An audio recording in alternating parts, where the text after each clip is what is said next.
Fala comigo, família, sejam bem-vindos ao Quintal Tricolor. Vamos mais uma vez falar sobre o Fluminense, que é o assunto principal, o assunto do momento. O Fluminense que jogou essa primeira partida contra o Alianza Lima fora de casa pela Libertadores e hoje saiu notícia pra caramba, tem muita coisa pra gente comentar. A gente vai falar de Campeonato Brasileiro, vamos falar de Marquinhos, que sim, Marquinhos está furando fila e você vai entender o porquê que o Marquinhos está furando fila. E vamos falar também sobre Renato Augusto, sobre essa lesão que preocupou. Será que Renato Augusto está bem? Está mal? A gente vai falar muito sobre isso nesse vídeo aqui para vocês. Mas antes, já peço a sua inscrição, sua curtida e que compartilhe os conteúdos aqui do Quintal Tricolor. Quer continuar tendo conteúdo exclusivo, conteúdo em primeira mão? Saiu notícia, você sabe aqui. Quer saber do Fluminense? Aqui é o lugar, Quintal Tricolor. Então, se inscreve aqui, não perca essa oportunidade. Dá essa moral pra gente. Vamos começar falando de Renato Augusto. Eu não gosto de enrolar muito na introdução do vídeo, não.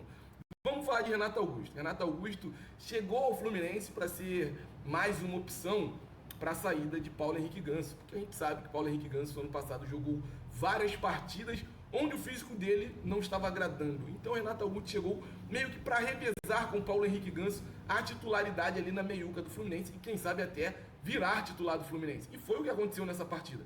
Paulo Henrique Ganso não estava em condições de atuar e o Renato Augusto entrou como opção no time titular. Fez até uma porcentagem boa de passes certos enquanto estava em campo. De 22 tentativas, o Renato Augusto conseguiu ficar com uma porcentagem de 83% de acerto nos passes contra o Alianza Lima. Então, não foi de todo ruim. Estava sonolento? Estava um pouco devagar? Sim, mas não era só ele. O time todo do Fluminense no primeiro tempo não foi muito bem. E aí a gente foi pego de surpresa com 28 para 29 minutos. Ele saiu de campo sentindo uma lesão em um local que já é histórico do Renato Augusto. De 2021 para cá, já é a terceira vez que ele sente algum problema na panturrilha. Essa não foi a primeira vez. E o Renato Augusto sofreu de novo esse problema. Os exames preliminares feitos lá em Lima, no Peru, dizem que o Renato Augusto não tem lesão, que ele está bem, foi só um desconforto ali no jogo.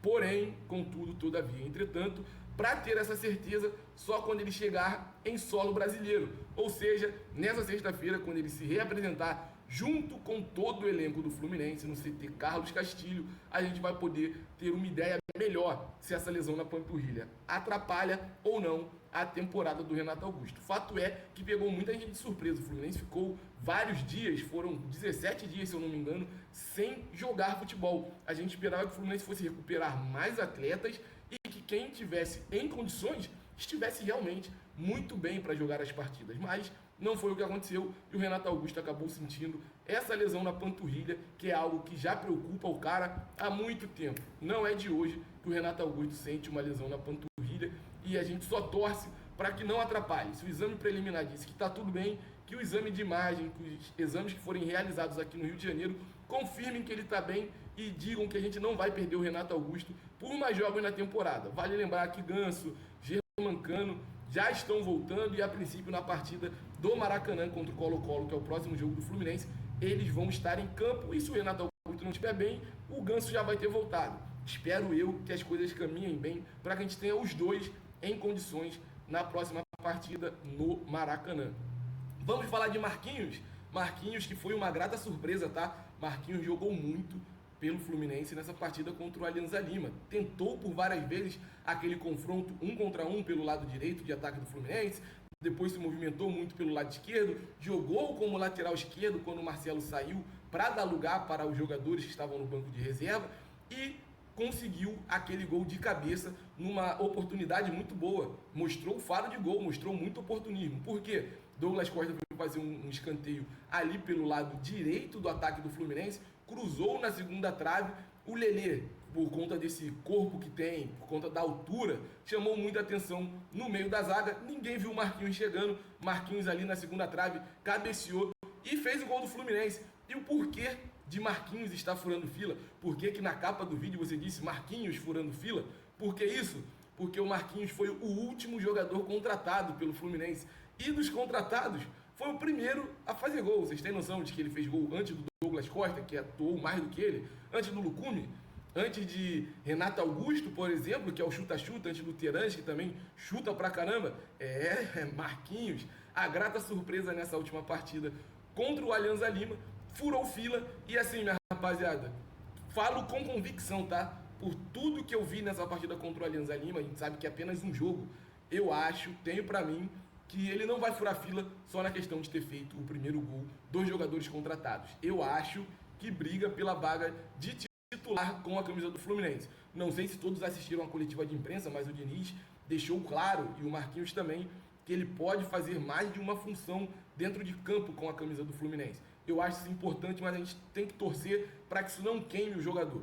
Então espero que ele tenha uma oportunidade pela ponta. A gente sabe que o Keno não está bem, o Keno está com lesão, vai demorar um pouquinho ainda para voltar. A princípio, contra o Colo-Colo também não joga. Então, por que não dar mais oportunidades ao Marquinhos e o Marquinhos, de repente, se firmar como titular do Fluminense?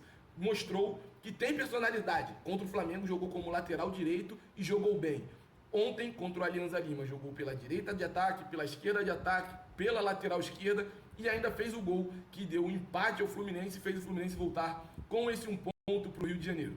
Gostei muito da atuação, espero que tenha mais oportunidades e aproveite cada uma delas. E agora, rapaziada, a gente vai falar de Campeonato Brasileiro. Saiu a tabela do Campeonato Brasileiro até a nona rodada do Campeonato Brasileiro. A gente já sabe quais serão os jogos do Fluminense. O Fluminense estreia no Brasileirão, dia 13, às 21 horas, no Maracanã, contra o Bragantino. Depois disso, enfrenta o Bahia fora no dia 16, volta para o Rio e joga contra o Vasco no dia 20, 4 horas da tarde. Dia 28, encerra o mês do Fluminense em abril, tá? É o último jogo de abril do Fluminense, contra o Corinthians na Neoquímica Arena, às 16 horas. Vale lembrar que vai ser o 7º jogo do Fluminense dentro do mês, mas é uma maratona que não me preocupa. É uma sequência tranquila, porque são poucos jogos, são 7. Só que você vê que do meio para o final do mês que eles acumulam. Mas ainda assim, nada de preocupação. Depois, em maio, a primeira partida é contra o Atlético Mineiro, no Maracanã, tá? O Fluminense joga em casa. Depois, na 6ª rodada, a gente enfrenta o São Paulo fora, volta para o Rio de Janeiro, enfrenta o Juventude, dia 19, às 16 horas. Depois teremos um clássico contra o Botafogo, mando do Botafogo, ainda não definiram a data, mas a gente sabe que no dia 1º de junho, às 18 horas, a gente vai ter o jogo contra o Atlético Goianiense no Maracanã também. Então, essa é a sequência do Fluminense nessa reta inicial de Campeonato Brasileiro. Gostei da sequência, não achei uma sequência tão difícil. A maioria dos jogos, como vocês puderam ver, a maioria não, né? Tá bem dividido. Joga fora, joga em casa, joga fora, joga em casa. Tá uma sequenciazinha boa, uma sequência tranquila. Espero que as viagens não atrapalhem muito o Fluminense. E vale lembrar que nesse período aí tem jogo da Libertadores também, tá, rapaziada? Então o Fluminense tem que ficar de olho em como vai ser essa logística, mas a princípio, até a 9ª rodada, tá tudo definido. Só falta mesmo a data do jogo contra o Botafogo, mas a gente sabe que é antes da 9ª rodada, que é na 8ª. Tava escrito ali, tu viu? Eu vi. Então, é isso que a gente tinha para trazer para vocês. Falamos bastante sobre algumas notícias desse dia do nosso Tricolor. Acredito que eu mereça a sua inscrição aqui no Quintal Tricolor. Não tenho dúvida disso. Não esquece de curtir, compartilhar e deixar aquele comentário que eu quero saber o que você está achando desse início de Fluminense, principalmente na Libertadores. Está preocupado com o Renato Augusto? Gostou da atuação do Marquinhos? E o Brasileirão, hein? O que você está achando? Deixa a tua mensagem aí. Tamo junto, saudações tricolores e o céu é o limite para o Fluminense.